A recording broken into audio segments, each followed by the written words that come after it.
Welcome to part 4, the final part of the Secret Code podcast tutorial series on the Secret Monero bridge. In this video, we're going to be taking our Secret Monero token and going across the bridge and getting our XMR back, and we're going to throw it in a Monero GUI wallet, because again, the hardware wallets don't actually work very well with this bridge. So, if you stuck around for the entire tutorial series, awesome job. You've moved Monero across, liquidity provided, taken it all out. You're a real DeFi expert now. But for this video, we're just going to need our Kepler wallet, our SXMR token, some secret for gas, and then a Monero wallet to let them know where to send the Monero on the other side, and an email address. So we're going to the bridge site right now. Links here in the episode description. And we're going to click on Withdrawal, the third tab here. And so it's pretty straightforward. It's like, okay, you're going to need a Monero wallet address and an amount.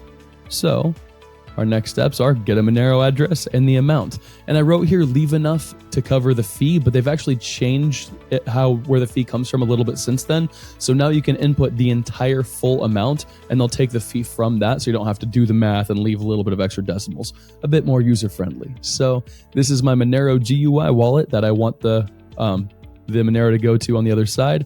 On the far right-hand side here, I'm clicking the little clipboard, it auto-copies, hit them with a Control-V for the address, and now for the amount, I'll just type it all the way down to the last decimal place. And when we click Submit, we get our big clump of data that we have to send across through the email. So feel free to copy-paste, use Proton Mail, or just click the little blue link here and it'll send the email with whatever is connected to your computer.